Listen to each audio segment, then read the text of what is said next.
नमस्कार, आप देख रहे हैं न्यूज डीएनए इंडिया। अब होगा खबरों का डीएनए। हम अभी भी दूसरी सर्ज के बीच में हैं। We are still witnessing the second surge. Second surge is not over. So this is one theme that we must keep in mind, and our public health response to COVID must be guided by the fact that although the cases are declining, but the second surge in the country is not over.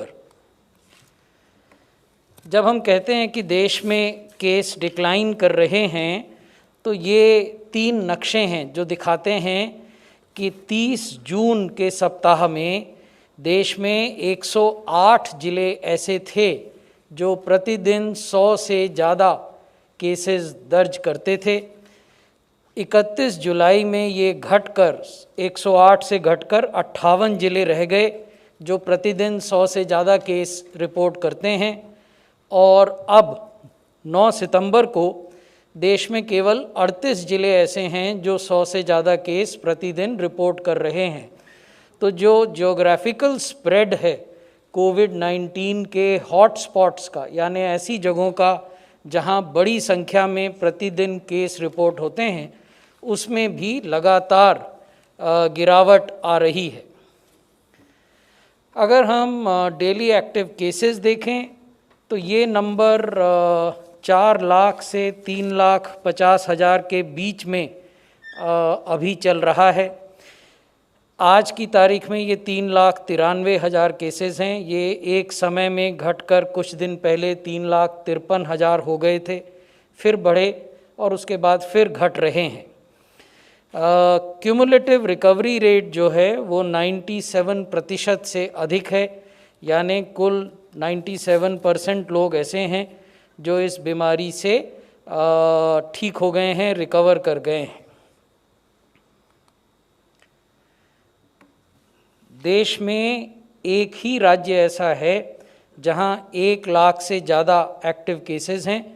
Kerala में कुल active cases की संख्या 2,40,000 से कुछ अधिक है, यानी देश के कुल एक्टिव केसेस का 61% एक राज्य में है। महाराष्ट्र में 50,000 से ज़्यादा एक्टिव केसेस हैं, 51,400 के लगभग, जो कि देश के कुल एक्टिव केसेस का 13% है। 3 राज्य ऐसे हैं जहां की 10,000 से ज़्यादा और 50,000 से कम एक्टिव केसेस हैं। ये हैं कर्नाटका 17,000 एक्टिव केसेस, तमिलनाडु 16,000 और Andhra Pradesh 14,000 active cases. Weekly positivity जो है इसमें लगातार गिरावट जारी है, और 10वां ये कॉन्जिक्यूटिव सप्ताह है जबकि वीकली पॉजिटिविटी 3% से नीचे देश में रही है। The weekly positivity has been less than 3% now for the 10th consecutive week across the country, and this is when the average testing per day still is 17 lakhs to 20 lakhs. So that is the range. So while the tests are not coming down, the weekly positivity seems to have declined and then stabilized at below 3%.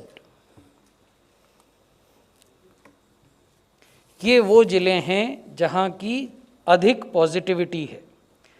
35 जिले ऐसे हैं जहाँ 10% से अधिक साप्ताहिक positivity हम देख रहे हैं। इसमें कुछ जिले, इनफैक्ट 2 जिले हैं जो हिमाचल में हैं, अधिकांश जिले केरल के हैं और कुछ जिले नॉर्थ ईस्ट के राज्यों में हैं।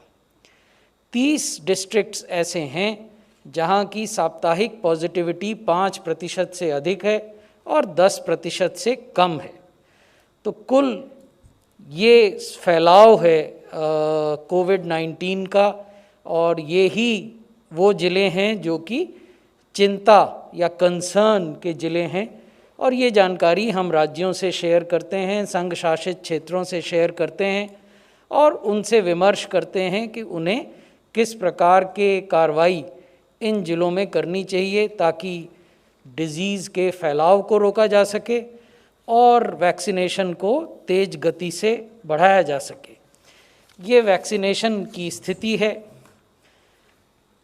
आज जब हम आपसे बात कर रहे हैं, ये आज सुबह के आंकड़े हैं, 54 करोड़ से ज़्यादा पहली डोजेज़ दी जा चुकी हैं, 17 करोड़ के लगभग दूसरी डोज दी जा चुकी हैं, और जब हम आपसे बात कर रहे हैं उस समय पूरे देश में 72 crore doses have been administered.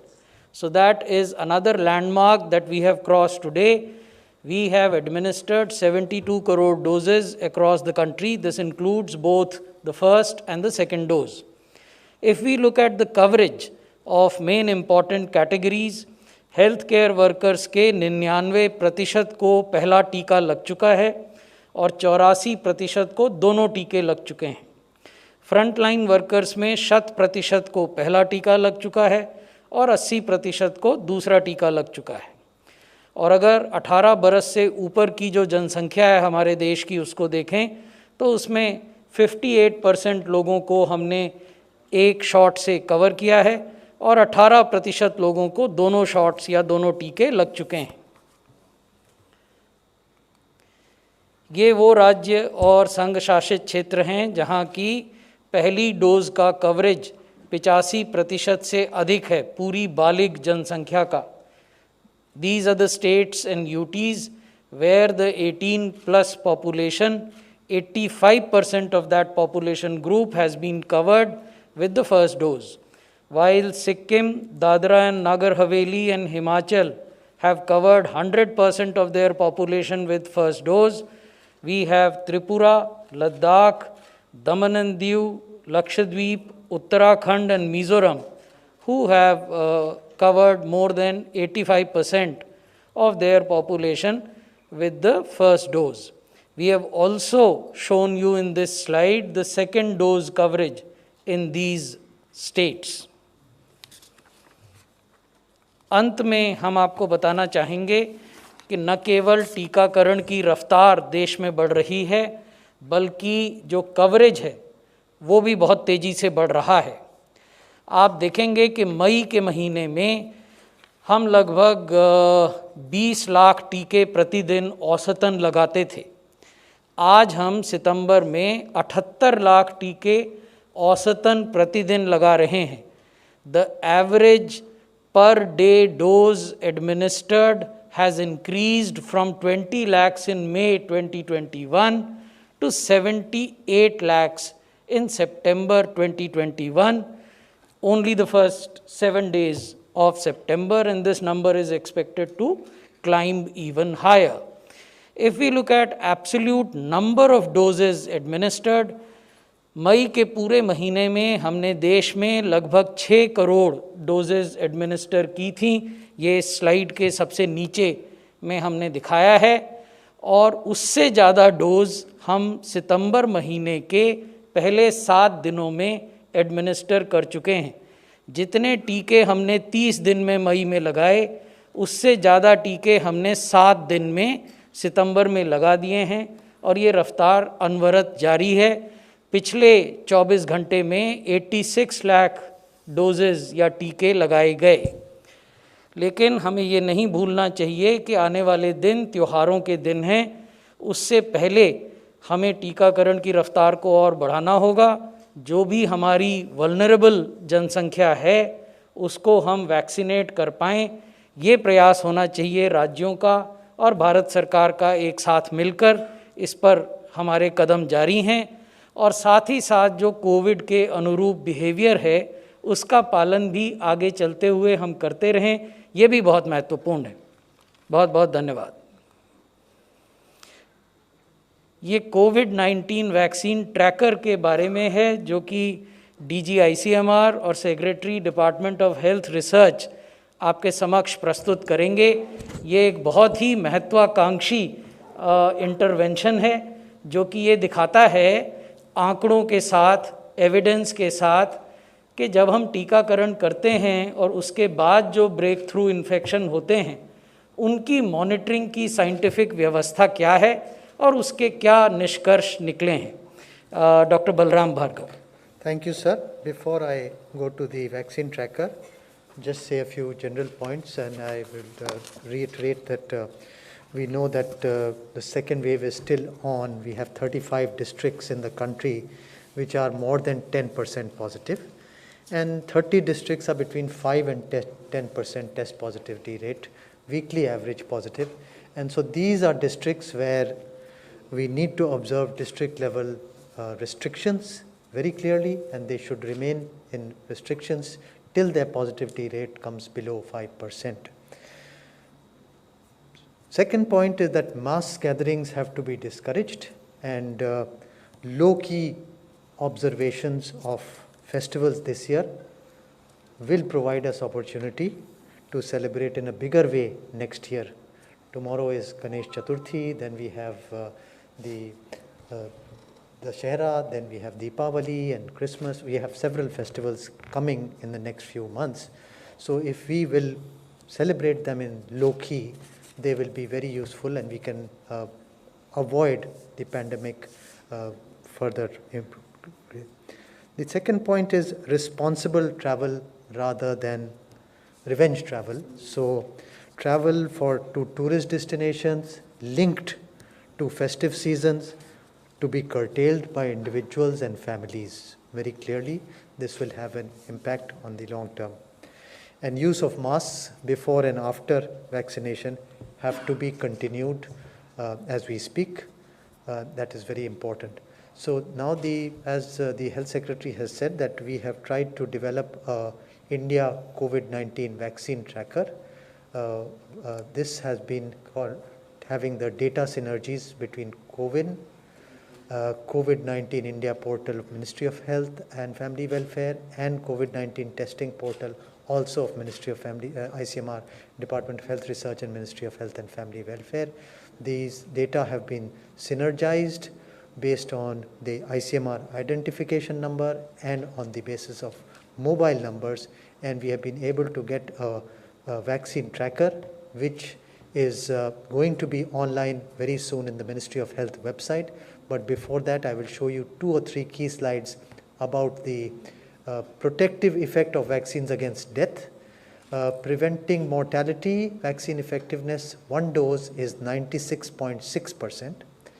And this is data which is from April 18th, 2021 till August 15th, 2021. And vaccine effectiveness in preventing mortality 2 dose is 97.5%. And we can see the peak around May 9th, which is clear, and all those dots will give us data on a week-by-week basis, and that will be available real time. This vaccine protective effect against death is there in all age groups, whether it be age above 60 and above 45 to 59, and 18 to 44 years, and this has been demonstrated clearly in all the 3 age groups when we have combined the 3 databases. This is the last slide, which is showing how we have this vaccine coverage. That green line this is only up till August 15th. It has gone up much higher.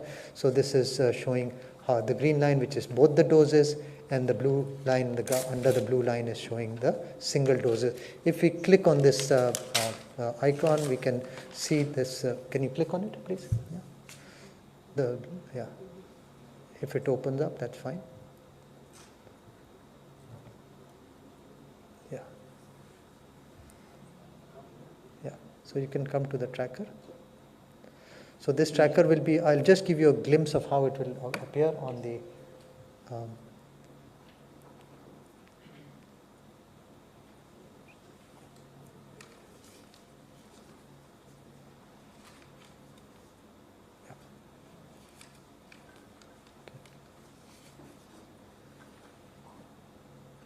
Is it appearing? No.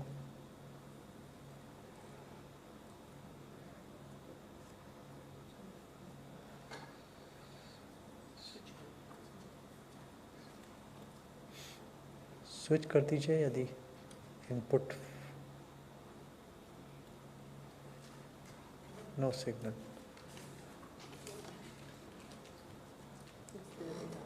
हाँ it's on the computer is it coming on that आप screen को दिखा सकते हैं जो computer का screen है project कर सकते हैं तो अच्छा है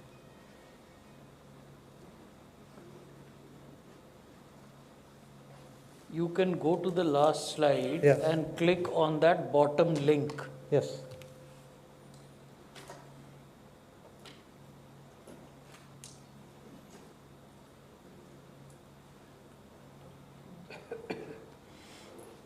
Yeah.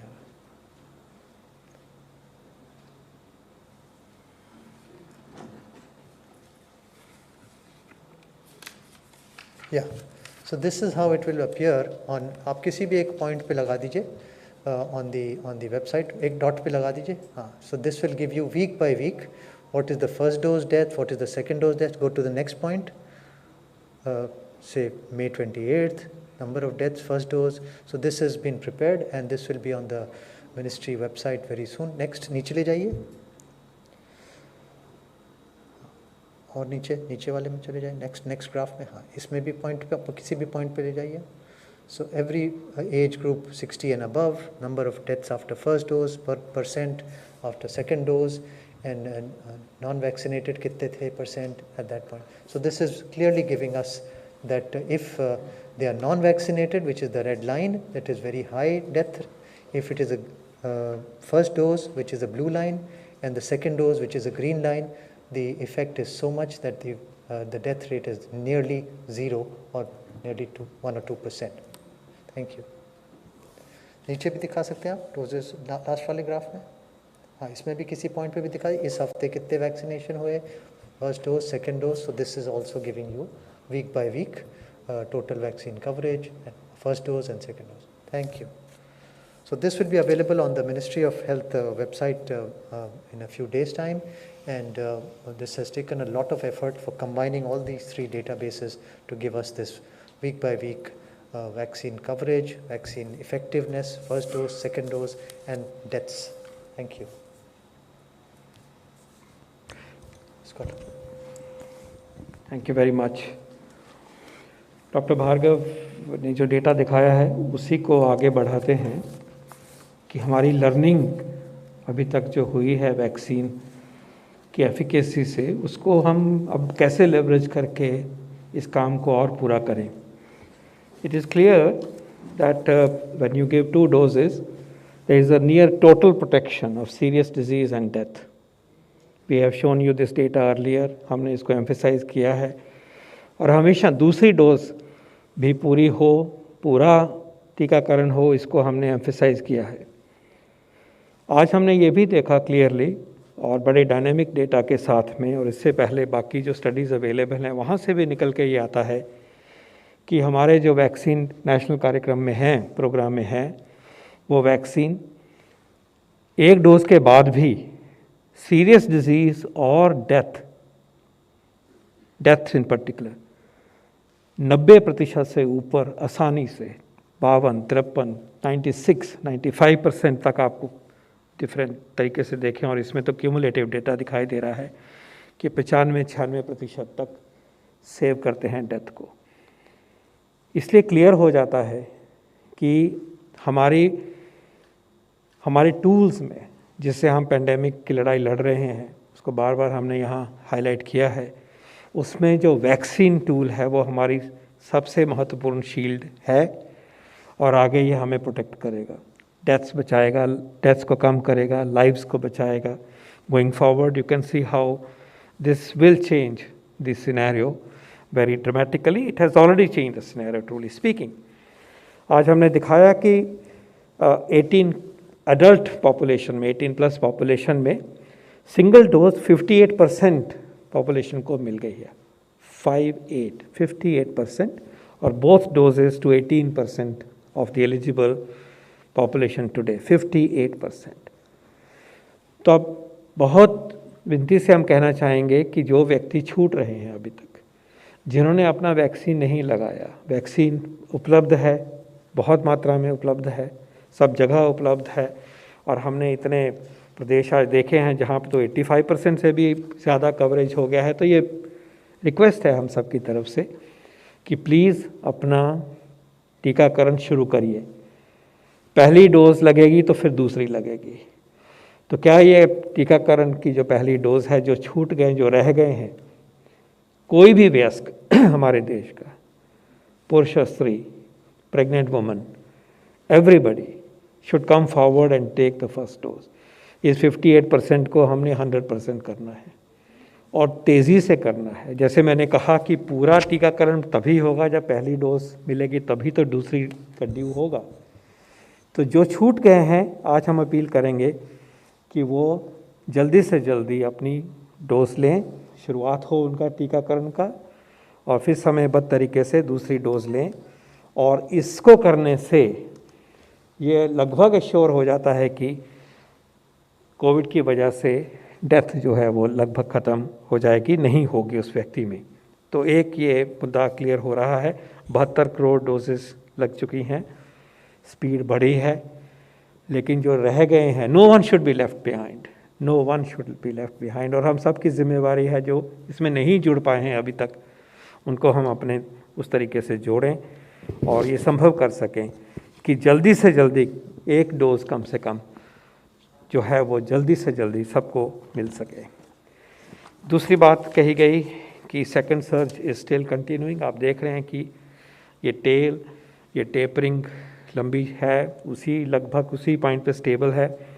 और आने वाले दिनों में जो हम कंसर्न जाहिर कर रहे हैं, फेस्टिवल्स होंगे, मास गैदरिंग होगी, व्यक्ति इकट्ठे होंगे बाज़ारों में, मंडपों में और पंडालों में, उससे हमें बच के रहना है। फिर याद दिलाना चाहेंगे, एक जिम्मेवारी है अपने लिए भी, समाज के लिए भी। तो भीड़ नहीं करनी है। वायरस को ये पार्टियां, ये भीड़ बहुत पसंद है और वो इसका मौका उठाएगा। और ये हाईली ट्रांसमिसिबल वायरस है और जो भी कुछ हो, अभी भी बहुत सारी पॉपुलेशन हमारी ससेप्टेबल है और हमें इस पीरियड से बच के वैक्सीन लेके अपने आप को ढाल बना के सो कॉल्ड हर्ड इम्यूनिटी पैदा करते हुए ये टाइम निकालना है। और इसके लिए इन फेस्टिवल्स को परिवार में ही मनाएं तो सबसे अच्छा ही बात है, उसी में सीमित करें। बहुत मौके आएंगे फेस्टिवल्स को मनाने के। ये एक वार्निंग भी कह लीजिए, रिक्वेस्ट भी कह लीजिए जो हम सब की तरफ से है। और कोविड अप्रोप्रिएट बिहेवियर और मास्क अभी भी उतना ही ज़रूरी है जितना कि पहली वेव में था, दूसरी वेव में था। इसकी ज़रूरत किसी भी तरह से अभी कम नहीं हुई है। और वैक्सीन पूरे लग भी जाएंगे तब भी ये, जहाँ तक हमें दिखाई दे रहा है, ये लाजमी होगा, इम्पॉर्टेंट होगा। लास्ट में हम देख रहे हैं कि हमारे देश में जो मच्छरों की वजह से बीमारियां हैं वो अब उभर के आ रही हैं। डेंगू के आउटब्रेक के बारे में आप जान रहे हैं। इसी प्रकार मलेरिया का सीज़न भी आना शुरू होता है बरसातों के बाद। इसलिए आज अपील करना चाहेंगे कि अपनी तैयारी इस तरह से भी करिए कि जो मच्छर से होने वाले, खासकर डेंगू और मलेरिया की जो बीमारी है, बुखार हैं, उनसे हम बचें। आसपास पानी इकट्ठा नहीं होने दें, इसकी देखभाल अभी से करें। मच्छर पनपे नहीं, ये हम आसपास देखें, पहली बात। दूसरी बात है, अपने आप को प्रोटेक्ट करने के लिए मच्छरदानी की बात करें, मॉस्किटो रिपेलेंट की बात करें, पूरे अपने आप को कवर करें। ये एफर्ट भी हमें लेने चाहिए। और तीसरी बात है कि कोई भी बुखार हो, जब बुखार हो तो देर नहीं करनी चाहिए। बुखार कोविड भी हो सकता है, मलेरिया भी हो सकता है, डेंगू भी हो सकता है, हमें सीरियस लेना चाहिए। ये बीमारियां भी एक सीरियस रूप धारण करती हैं और कोविड पे तो नज़र है ही और रहनी भी चाहिए। अभी ये लड़ाई पूरी नहीं हुई है, लेकिन डेंगू से भी जान जाती है और डेंगू का तो अभी हमारे पास वैक्सीन भी नहीं है। तो बचाव ही सबसे बड़ा इलाज है। डेंगू की सीरियस कॉम्प्लिकेशंस जानलेवा होती हैं और किसको ये जानलेवा रूप ले जाए ये भी कहना मुश्किल होता है। और बहुत मेहनत करने के बावजूद भी डेंगू में जब कॉम्प्लिकेशंस आती हैं, serious complications, dengue haemorrhagic fever होता है, शॉक सिंड्रोम होता है, तो बहुत मुश्किल हो जाता है इवन आफ्टर इंटेंसिव केयर। और इसी प्रकार मलेरिया के भी इल इफ़ेक्ट्स हैं।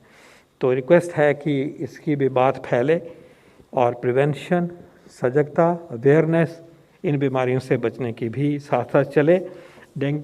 इन बीमारियों की लड़ाई भी हमें, कोविड की लड़ाई साथ साथ हमें लड़नी है, अपने आप को बचाना है। बहुत बहुत धन्यवाद। Thank you, sir. Now we can take few questions. Number 16.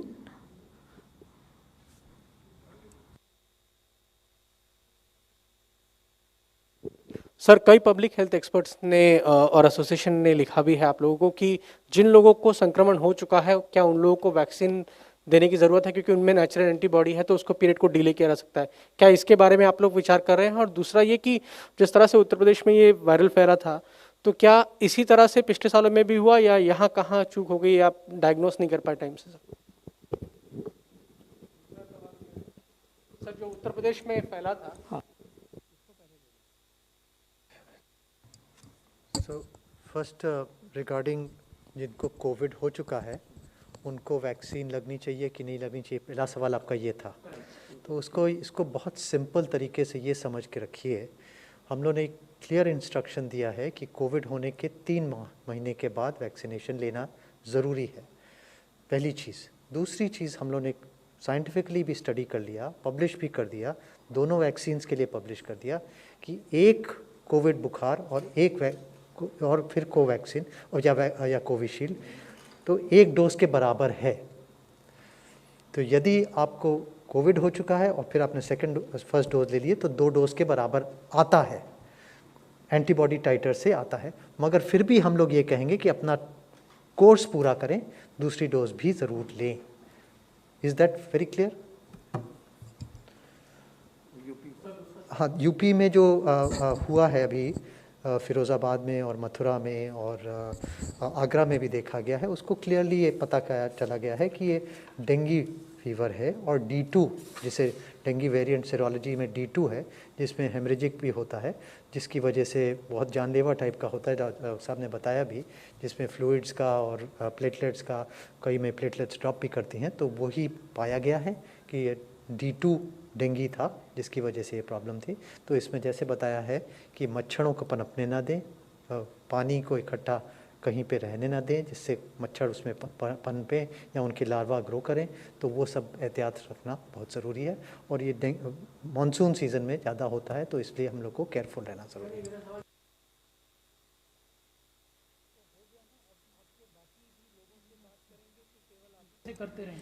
Number 10.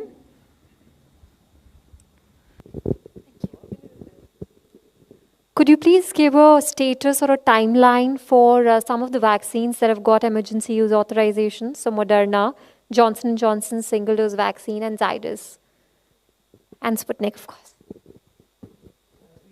As you are aware, जो इनका emergency use authorization का status is well known for both Moderna and Johnson & Johnson. That option is open.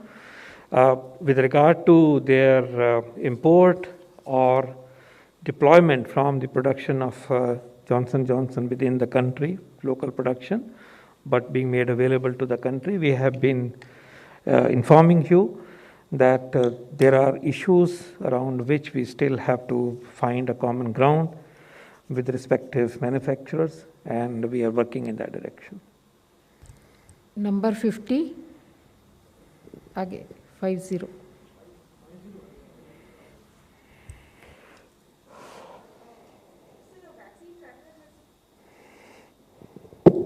Has integrated these 3 very important databases. So I have 2 related questions from there. What is the rate of reinfection among vaccinated, unvaccinated, whatever?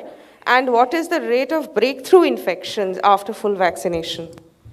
Yeah, that is data which we are looking at, but you have to remember that these vaccines are disease-modifying vaccines.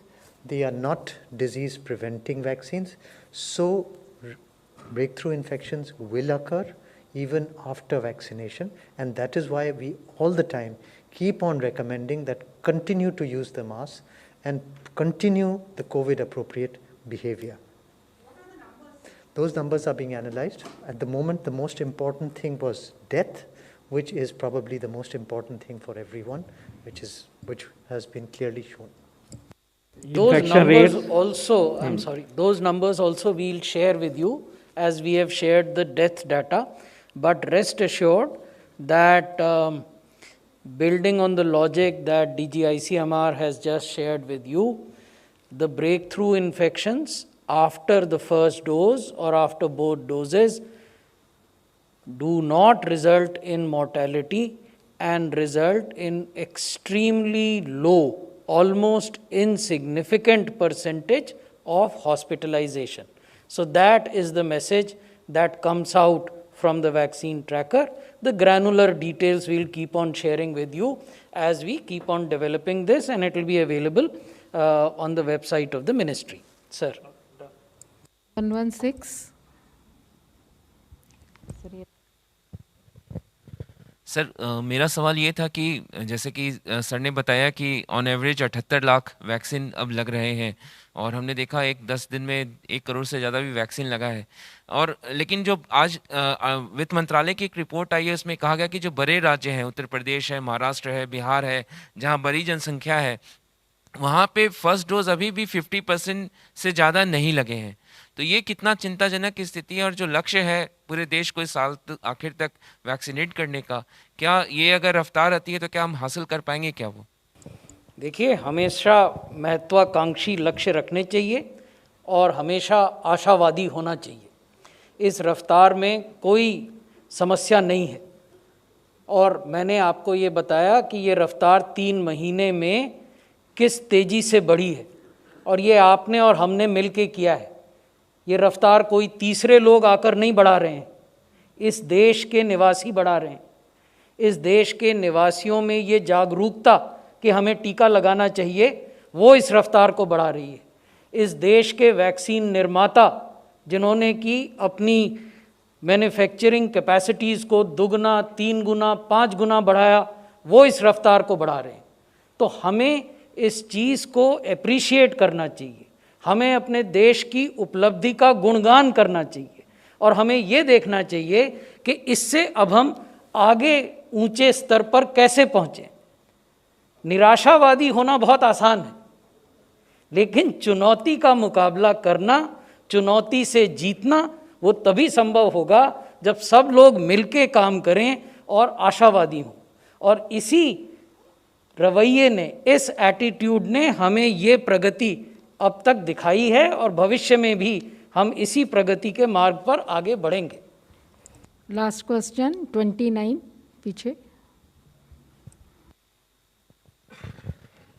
Sir, बच्चों की जो vaccine है, पहले कहा जा रहा था कि सितंबर के पहले सप्ताह से लगने लगेगी, उसको लेकर क्या स्थिति है, कब से शुरू हो जाएगी?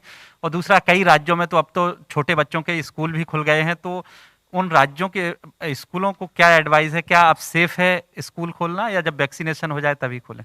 Thank you. 2 हिस्सों में देख लेते हैं आपका जो सवाल है। पहली बात है कि बच्चों को वैक्सीन लगे, किनको लगे, ये it's an evolving scientific and public health discourse. Only a few nations, or let's say limited number of nations, have introduced vaccination for children. As I said earlier also, there is no WHO recommendation that we should move in that direction for the reasons which we have explained here in terms of low mortality, etc., low and high incidence of asymptomatic infections, etc.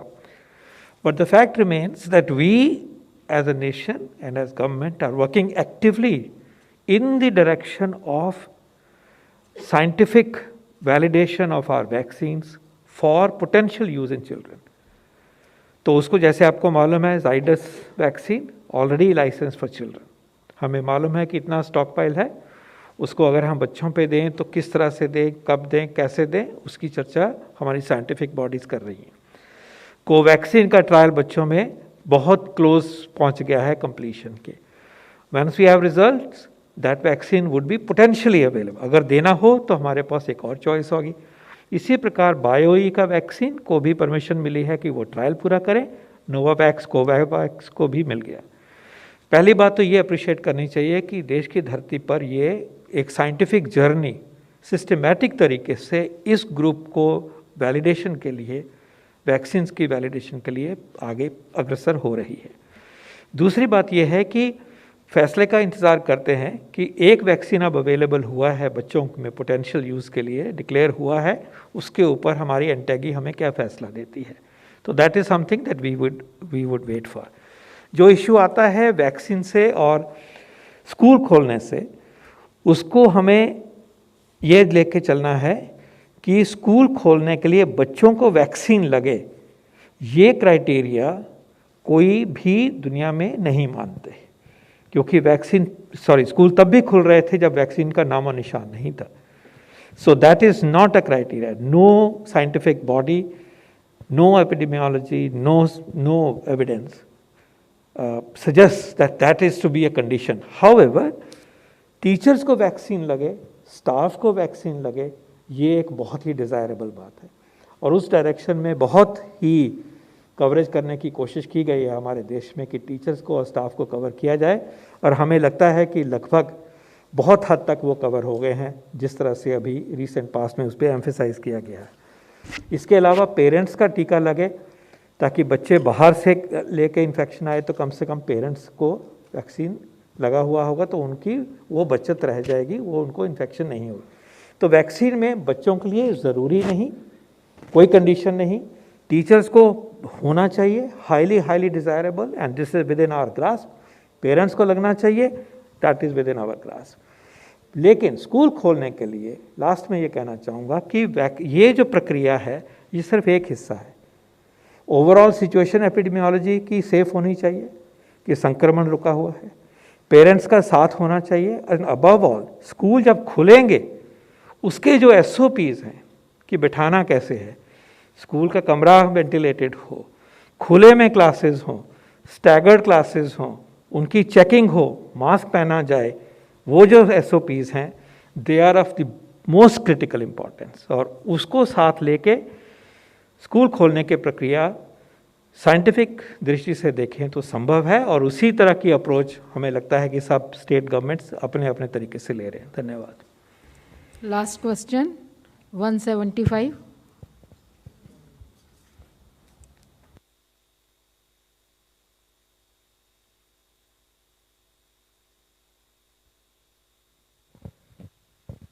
Hello, Mehar from NDTV. कुछ हफ्तों पहले आपने कहा था कि oxygen preparedness के लिए data आप शेयर करेंगे स्टेट लेवल की, कितना हो गया है, how much storage, how much production is there now.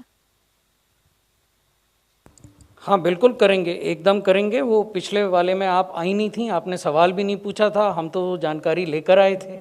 आज हमें मालूम नहीं था कि आप आकर ये सवाल पूछेंगी, but we will definitely share it with you. We have shared this data in Parliament, so it's already in the public domain. What we can share with you is that since the end of the Parliament session till date, what has been the improvement in different parameters. For example, how has the number of concentrators increased, how has the number of oxygen cylinders increased, how has the number of liquid medical and cryogenic tanks increased, ventilators, how has that number increased, so that we will share with you, definitely. Thank you. अपने क्षेत्र के हर खबर को पाने के लिए हमारे channel को सब्सक्राइब करें, लाइक करें और शेयर करें. साथ ही बेल आइकन को दबाना ना भूलें. और हाँ, हमसे जुड़ने के लिए कांटेक्ट करें नीचे दिए हुए नंबर्स पर. तो ऐसे खबरों के लिए जुड़े रहिए हमारे चैनल न्यूज़ DNA इंडिया के साथ.